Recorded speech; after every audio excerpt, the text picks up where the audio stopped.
Saudi Crown Prince Mohammed bin Salman met with Secretary of Defense James Mattis today as the administration approved $1 billion in arms sales to the kingdom.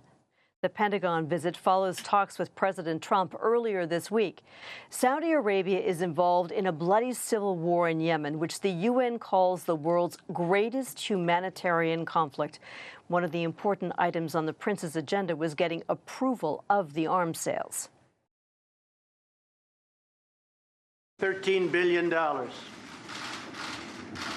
C-130 airplanes, the Hercules, great plane, $3.8 billion. The Bradley vehicles, that's the tanks, $1.2 billion. And the P-8 Poseidons, $1.4 billion.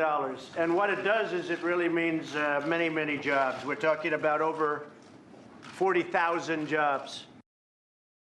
Human Rights Watch has long been critical of the Saudi kingdom for its records on women's rights, religious tolerance, punishment of LGBTQ, and now for its part in the war in Yemen. Saudi's Crown Prince and Heir Apparent, Mohammed bin Salman, is hailed as a champion of reform. But does Saudi Arabia really want reform? Saudi Arabia is stepping up arrests of Saudi activists, detaining citizens while brazenly flouting rule of law, promising more freedom for Saudi women while maintaining an abusive male guardianship system. Under Mohammed bin Salman's rule, Saudi Arabia has launched a devastating war in Yemen, bombing homes, hospitals and markets in one of the world's worst humanitarian crises. Joining me now to talk about Saudi Arabia, the Trump administration, the Crown Prince, and the war in Yemen is Akshaya Kumar, Deputy United Nations Director for Human Rights Watch. Akshaya, thanks so much for coming to talk with us. So this White House seems to want an even closer relationship than the United States has historically had with Saudi Arabia, which of course is a longtime ally, an ally of the United States since the time of the Second World War. Why is the Trump administration after that close alliance, and what do the Saudis have to gain? Well, President Trump made it quite transparent, actually, today that he sees benefit to be derived from cozying up to Saudi Arabia because of the arms sales, the money that can be made, and perhaps the connection to jobs. In fact, one of the graphics that he used in the White House said that there was a potential of over 40,000 jobs from some key states, which were highlighted on a map. But what is missing from that story, of course, is the cost that comes to the U.S., not just the reputational cost, but the potential legal liability for continuing weapons sales and for continuing to refuel Saudi coalition planes in midair as they go on their bombing runs and then later hit targets in Yemen. The argument that the U.S. has made, which is an argument that they made when they became engaged with the Saudis in the Yemeni conflict, was that if we are at least with them, we have the possibility to have a conversation with them and to try to keep things more or less on track. Is that legitimate? They've been saying this for years, but unfortunately what we have seen and what our researchers have documented is that even with the presence of U.S. and British military advisors in the Saudi Command and Control Center, even with a cell that allegedly is focused on ensuring that children don't get hit, we're still watching bombs fall on schools, destroying wells, hitting wedding parties, and killing civilians, including children. So there just hasn't been an improvement in Saudi conduct, even from the engagement of these U.S. forces. And, you know, one other really surprising thing that came out this week is General Votel testifying before U.S. Congress admitted that when U.S. planes refuel Saudi planes midair, they have no idea what they end up going and hitting. So it seems like even if they're being looped into some of the information, they don't have full transparency about what and how they're actually helping the Saudis. So the war is extremely difficult, and Saudi Arabia seems to have found itself in a proxy war, largely with Iran. Let's talk through a little bit, because this war is so deeply underreported. Let's talk through a little bit about who the players are and what the dynamic is on the ground. Saudi Arabia's justification for being in Yemen is that they are taking incoming missile fire fired at them from Yemeni territory by Houthi rebels.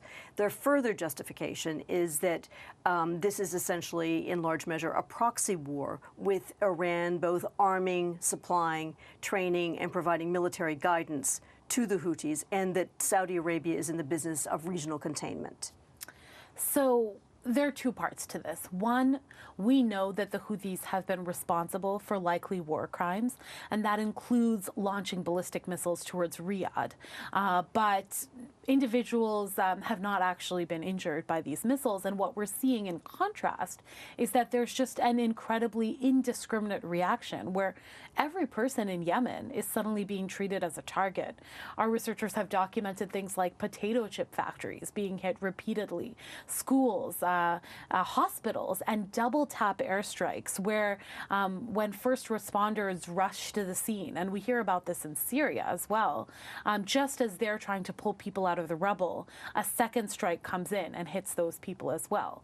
And so the point is that you can certainly fight a war, but you need to adhere to the laws, the international humanitarian law that governs those wars. And that's not what the Saudis are doing. And the US and the UK don't seem able to rein them in. Because, of course, Mohammed bin Salman was just recently in the UK, where he also had discussions with UK officials about purchasing British-made weapons. Let's talk more about the humanitarian situation in Yemen, because that is truly dire. Absolutely. It's one of the most underreported disasters in the world. It's the worst humanitarian situation that we're watching, even worse, as you mentioned, than Syria or Congo or the Rohingya crisis. And that's because there are people, hungry people on the brink of famine. There's the spread of cholera and diphtheria. And all of this is exacerbated because in addition to the bombing, the other thing that the Saudis have done is impose a blockade, which means that the one main airport, Sana'a Airport, you can't fly planes in and out commercially easily. So the Saudi argument for the blockade is that they had evidence, which has been largely accepted by the international community, that the Iranians were using almost daily flights into that airport in order to resupply, and they produced evidence that showed that they were using that airfield not to bring in humanitarian supplies or food, that they were using that airport as basically a way of delivering weapons to the Houthis. And the same is true of the port situation. Well, the argument with the port, they say, is that anything that comes in, since the Houthis control that port, they can take some tax on it. And so their justification then is that we don't even want a single dollar or rial to go to these Houthi rebels. But at a certain point, you have the UN. It has its own monitoring and verification mechanism operating in the port to do exactly what we're talking about, to make sure that arms and weapons don't flow into the country. The UN has an arms embargo. The Houthis are under sanctions. So is Ali Abdel Saleh and his family. But what's missing is really any pressure from the international community side on the Saudis for their violations. So Saudis have been in this war. This war was largely the creation of Mohammed bin Salman, the crown prince. They've been in this war now for about 2 years. They clearly are not making any progress, and they seem to have largely fought to both a territorial and political stalemate. Why is there not more pressure from, say, the United States to bring a negotiated political settlement to end this war? Well, the UN has a new envoy, Martin Griffiths, who's a British diplomat, and some people are hopeful that he might be able to unstick the tricky diplomatic landscape.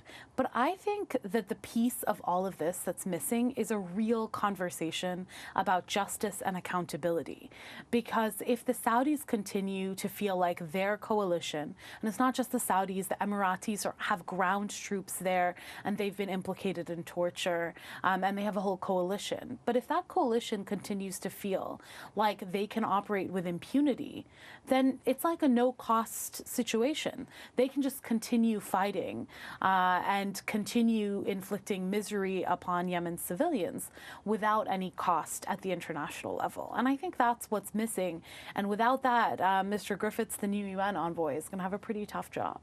Akshaya Kumar, Human Rights Watch, thanks so much for coming and talking with us. Thank you.